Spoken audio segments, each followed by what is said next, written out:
தமிழ்நாட்டில் AIADMK first time எதிர்க்கட்சி அந்தஸ்தை இழந்து நிற்கிது. இதிலிருந்து மீள எடப்பாடி பழனிசாமி என்ன டைப் ஆஃப் வியூகங்களை வகுப்பார் அப்படிங்கிற ஒரு கேள்வி இருக்குது.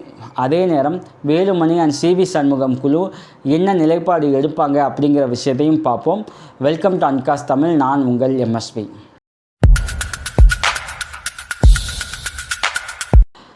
1977 எம்ஜிஆர் ஃபஸ்ட் டைம் சிஎம் ஆகிறாரு. அதுக்கப்புறம் ஜெயலலிதா, அதுக்கப்புறம் எடப்பாடி பழனிசாமி. 2021 திமுக அரசு ஸ்டாலின் தலைமையில் அமையுது. பட் இந்த எலெக்ஷனில் எதிர்க்கட்சி அந்தஸ்தையும் இழந்து தேர்ட் பிளேஸ் போயிடுச்சு. இதுக்கு காரணம் எடப்பாடி பழனிசாமி அப்படிங்கிற குற்றச்சாட்டை அந்த கட்சி நிர்வாகிகளே வைக்க ஆரம்பிச்சிட்டாங்க. ஜெயலலிதா மறைவுக்கு அப்புறம் அதிமுகவில் என்னெல்லாம் நடந்துச்சு அப்படிங்கிறது எல்லாமே உங்களுக்கு தெரியும். அதுக்கப்புறம் Edappadi Palaniswami general secretary of ADMK அப்படிங்கிற போஸ்டிங்க்கு வராரு. அவர் தலைமையில் அதிமுக சந்தித்த எல்லா எலெக்ஷன்லேயும் அதிமுக தோல்வி அடைஞ்சிக்கிட்டே வந்திருக்கு. இந்த எலெக்ஷனில் படுதோல்வி. இதுக்கு காரணம் எடப்பாடி பழனிசாமியோட தலைமை தான். அவரை மக்கள் ஏற்றுக்கலை அப்படின்ட்டு அந்த கட்சிக்குள்ளேயே பேச ஆரம்பிச்சிட்டாங்க. அது ரைட்டாக தப்பா அப்படிங்கிற விஷயத்த அந்த கட்சியே பேசிக்கிட்டோம். அதை நம்ம எடப்பாடி பழனிசாமி ஒரு ஸ்ட்ராங் லீடர் இல்லைன்ட்டு நம்ம சொல்லணும்னு அவசியம் கிடையாது. இந்த டைமிங்கில் லோக்கலில் இருக்க ஓகேங்களா, எஸ்பி வேலுமணி, சிவி சண்முகம், விஜயபாஸ்கர் இவங்கள மாதிரியான ஆட்கள் தங்களோட பகுதியில் தங்களுக்கு இருக்க செல்வாக்கை தக்க வைக்கணும் அப்படின்னா அவங்களுக்கு ஆட்சி அதிகாரம் தேவைப்படுது. இல்லை அப்படின்னா அவங்க தங்களோட பகுதியில் இருக்க செல்வாக்கை இழக்க நேரிடும். அதனால் என்ன பண்ணியிருக்காங்க அப்படின்னா சிஎம் விஜய்க்கு சப்போர்ட் பண்ணி தாவேகா கவர்மெண்ட்டில் இடம் பிடிக்க முயற்சி பண்ணிகிட்டு இருக்காங்க. ஸோ டெஃபினட்டாக சிவி சண்முகம் டீமுக்கும் கேபினெட்டில் இடம் இருக்கதா தகவல் வந்திருக்கு. அது எத்தனை அப்படிங்கிறது போக போக தெரியும். இந்த நிலைப்பாடு சிவி சண்முகம், விஜயபாஸ்கர், எஸ்பி வேலுமணி மாதிரியான அந்தந்த பகுதி ஆட்களுக்கு தங்களோட செல்வாக்கை தக்க வைக்க உதவுமே தவிர அதிமுக அப்படிங்கிற இயக்கத்துக்கு மிகப்பெரிய பின்னடைவு. ஏன் அப்படின்னா இந்த நிலைப்பாடு மூலியமாக அதிமுக தாவேகாக்கு சபார்டினேட் கட்சியாக மாறிடும். தனிப்பெரும் கட்சியாகவும் தனி செல்வாக்குள்ள கட்சியாகவும் மீண்டியல வாய்ப்பே கிடையாது. ஏன்னா மக்கள் இதை மூணாவது கட்சியாக மாற்றிடுவாங்க. ஆட்டோமேட்டிக்காக திமுகவும் தாவேகாவும் தான் இனிமேல் போட்டி அப்படிங்கிற வியூகத்துக்குள்ளே போயிடுவாங்க. தாவேகா தலைவர் விஜயும் தன்னை எம்ஜிஆர் அப்படின்னு ப்ரொஜெக்ட் பண்ண ஆரம்பிச்சிட்டாரு.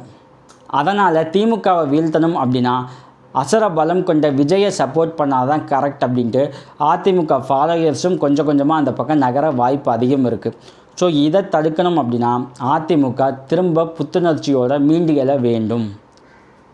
அதற்கு எடப்பாடி பழனிசாமி ஒத்துழைப்பாரா அப்படின்னு எனக்கு தெரியாது. ஏன் அப்படின்னா அவரோட தலைமையில் அதிமுக ஃபேஸ் பண்ண எல்லா எலெக்ஷன்லேயும் ஏடிஎம்கே ஃபெயில் ஆகியிருக்கு. ஸோ இந்த டைமிங்கில் சிவி சண்முகம் குழு என்ன பண்ணுறாங்க அப்படின்னா சசிகலாவை மீட் பண்ண முயற்சி பண்ணிட்டு சசிகலாவை மீட் பண்ணி அவங்க அகைன் ப்ரைம் பாலிடிக்ஸ்குள்ளே ஏடிஎம்கேக்குள்ளே வராங்க அப்படின்னா அமமுகவும் திரும்ப வர வாய்ப்பு இருக்குது. ஒருவேளை வந்துச்சு அப்படின்னா அந்த ஒருங்கிணைந்த அதிமுகவுக்கு இன்னும் வாய்ப்பு அதிகம். அங்கங்கே செதறி கடந்த ஏடிஎம்கே பீப்புள் திரும்ப ஏடிஎம்கேல ஜாயின் பண்ணக்கூட வாய்ப்பு அதிகம்.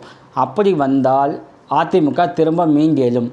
ஏன்னா இந்த எலெக்ஷன்லேயே கிட்டத்தட்ட 25% ஓட் ஷேர் வச்சுருக்கு ஏடிஎம்கே, அந்த இரட்டை இலை சின்னம். ஸோ அவ்வளவு பெரிய கட்சியை அவளை ஈஸியாக விடுவது சரி கிடையாது. ஆனால் எஸ்பி வேலுமணி, சிவி சண்முகம் எடுத்த அந்த நிலைப்பாடு டெஃபினட்டாக அவங்களுக்கு பெனிஃபிட்டே தவிர ஏடிஎம்கேக்கு பெனிஃபிட் கிடையாது. ஏன்னா ஏடிஎம்கே தாவேகாக்கு சபார்டினேட் பார்ட்டியாக மாறிக்கிட்டே இருக்குது. ஒருவேளை எடப்பாடி பழனிசாமியை நீக்கிட்டு சசிகலா தலைமையிலான ஒரு ஏடிஎம்கே ஃபார்ம் ஆச்சு அப்படின்னா அங்கே தொண்டர்கள், ஏடிஎம்கே தொண்டர்கள் திரும்ப புத்துணர்ச்சியோட ஒர்க் பண்ண ஆரம்பிப்பாங்க. அது ஏடிஎம்கேக்கு ஒரு பாசிட்டிவ் சைனை கொடுக்கும். அது ஒரு பெரிய போட்டியை திமுகக்கும் தாவேகாக்கும் வர எலெக்ஷனில் கொடுக்க வாய்ப்பு அதிகமாகவே இருக்குது. இப்போ ஏடிஎம்கே பார்த்தாச்சு, நெக்ஸ்ட்டு திமுக பார்ப்போம். ஓகே, எலெக்ஷனுக்கு முன்னாடி தாவேகா கட்சியிலேருந்து ஒரு அறிக்கை வெளியாச்சு. அந்த அறிக்கை எப்படி இருக்குது அப்படின்னா ஒரு பேச்சு மொழியில் இருந்துச்சு. நம்ம எல்லாருமே அதை கிரிட்டிசைஸ் பண்ணோம். ஒரு பொலிட்டிக்கல் லீடர் அறிக்கை இப்படியா இருக்கணும் அப்படின்ட்டு நிறைய பேர் கிரிட்டிசைஸ் பண்ணோம். ஆனால் விஜய் தெளிவாக அவரோட ஃபாலோயர்ஸுக்கு எப்படி பேசினா புரியுமோ அப்படியே அந்த அறிக்கையை டிசைன் பண்ணி இருந்தார். ஸோ அதோட ரிஃப்ளெக்ஷனை இந்த எலெக்ஷன் ரிசல்ட்டில் பார்த்தாச்சு. இந்த எலெக்ஷன் ரிசல்ட் 3வது 4வது நாள்லேயே திமுக அந்த அஸ்திவாரத்தை கையில் எடுத்தாச்சு. திமுக ஏன் இவ்வளவு நாளாக வந்து உயிர் போட இருக்குது அப்படின்னா, திமுக தோல்வியிலேருந்து பாடம் கற்றுக்கிட்டே இருக்கும். அந்த கால சூழ்நிலைக்கு தகுந்த மாதிரி தன்னை அப்டேட் பண்ணிக்கிட்டே இருக்கும். அது திமுகவோட மிகப்பெரிய பலம். இப்போ பார்த்திங்க அப்படின்னா, இப்போ ஜென்சி மக்கள் தான் இந்த எலெக்ஷனை தீர்மானித்தாங்கன்னு தெரிஞ்ச 2-3 நாட்கள்லேயே ஸ்டாலின் அண்ட் உதயநிதி ஸ்டாலினோட அறிக்கையை பார்த்திங்க அப்படின்னா, ஜென்சி மக்களுக்கு புரிகிற மாதிரி ரொம்ப ஈஸியாக எளிமையாக அறிக்கை வெளியிட ஆரம்பிச்சிட்டாங்க. ஸோ இது வந்து திமுகவோட மிகப்பெரிய பலம். சூழ்நிலைக்கு தகுந்த மாதிரி தன்னை அப்டேட் பண்ணிக்கிற ஒரு விஷயம். ஸோ ஒரு பக்கம் விஜய் இருக்கார், ஓகேங்களா, மிகப்பெரிய பலத்தோட விஜய் இருக்கார். இன்னொரு பக்கம் ஒருங்கிணைந்த அதிமுக சசிகலா தலைமையில் அமைந்தால் அந்த கட்சி திரும்ப புத்துணர்ச்சி பெற வாய்ப்பு இருக்குது அப்படின்ட்டு ஏடிஎம்கேலேயே பேசிக்கிறாங்க. சிவி சண்முகம் குழு இப்படியான ஒரு ஆஸ்பெக்டை வைக்க ஆரம்பிச்சிட்டாங்க. இந்த பக்கம் தன்னை அப்டேட் பண்ணிக்கிட்டே இருக்க திமுக. ஸோ 3 முனை போட்டி இருக்குது அப்படின்னா, இப்போ பாஜக என்ன பண்ணும்?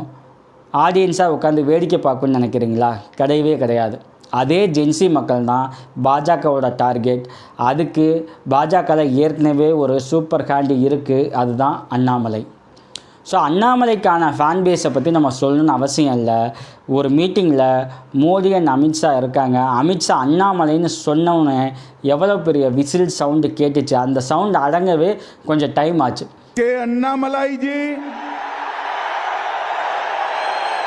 ஸோ அண்ணாமலைக்கும் இங்கே ஒரு பெரிய ஃபேன் பேஸ் இருக்கத்தான் செய்யுது. ஆனால் அவரை ஆக்டிவ் பாலிடிக்ஸில் வைக்காமல் தேசிய தலைமை எடுத்த அந்த முடிவோட விளைவு பாஜகவுக்கு இங்கே ஒரே ஒரு சீட்டு. ஸோ இதனால் ஒருவேளை அண்ணாமலையை திரும்ப தமிழ்நாட்டு பாலிடிக்ஸ்குள்ளே ஃபோர்ஸாக இறக்குனாங்க அப்படின்னா அவரோட ப்ரெஸ் மீட் எப்படி இருக்குன்னு நம்ம பார்த்துருக்கோம். அவரோட ஃபாலோவர்ஸை திருப்தி பண்ணிக்கிட்டே இருப்பார். இது அண்ணாமலையோட வளர்ச்சிக்கு இன்னும் அதிகமாகும். ஸோ யங்ஸ்டர்ஸ் ஓட்டு திரும்ப டிவைட் ஆக வாய்ப்பு இருக்குது. ஸோ அண்ணாமலையோட ஒவ்வொரு ப்ரெஸ் மீட்டும் ரூலிங் பார்ட்டியான டிவிகேக்கும் சிஎம் விஜய்க்கும் மிகப்பெரிய தலைவலியை கொடுக்க வாய்ப்பு அதிகமாக இருக்குது. ஸோ இங்கே 4 முனை போட்டி வர வாய்ப்பு இருக்குது. எலெக்ஷனில் பெருசாக ஓட் ஷேர் எடுக்கலை அப்படின்னாலும் சீமானுக்கான ஃபேன் பேஸ் இன்னும் அதிகமாக இருக்குது. சீமானுக்கான தொண்டர்கள் அதிகமாக இருக்காங்க. 4% ஓட் பேங்க் வச்சுருக்காங்க. அவரோட ப்ரெஸ் மீட்டும் நமக்கு வந்து நல்லா தெரியும், அவர் எப்படி டேக்கிள் பண்ணுவார் அப்படின்ட்டு. ஸோ அவரோட எதிர்ப்பும் இருக்குது. இனி வரும் காலங்களில் தமிழ்நாடு பாலிடிக்ஸ் வந்து ஒரு இன்ட்ரெஸ்டிங்கான களமாக இருக்கும் அப்படின்னு நினைக்கிறேன். ஆனால் இந்த களத்தில் யார் ஜெயிக்க போகிறா? ஒரு பக்கம் சம பலம், மிகப்பெரிய பலம், அசர பலத்தோடு இருக்க விஜய். இன்னொரு பக்கம் தன்னை அப்டேட் பண்ணிகிட்டே இருக்க ஸ்டாலின் அண்ட் திமுக. ஓகே, இன்னொரு பக்கம் பாஜகவோட அண்ணாமலை வர வாய்ப்பு அதிகம். இன்னொரு பக்கம் ஒருங்கிணைந்த அதிமுக அமைந்து சசிகலா தலைமையில் அமைந்தால் அது ஒரு கட்சி. அண்ட் சீமான். இப்படி ஒரு 5 களம் இருக்கிறதால களம் ரொம்ப இன்ட்ரெஸ்டிங்காக இருக்க வாய்ப்பு அதிகமாக இருக்குது. இதுக்கப்புறம் தமிழ்நாடு பாலிடிக்ஸ் எப்படி இருக்கும் அப்படிங்கிறதையும் வெயிட் பண்ணி பார்க்கலாம். தேங்க்யூ.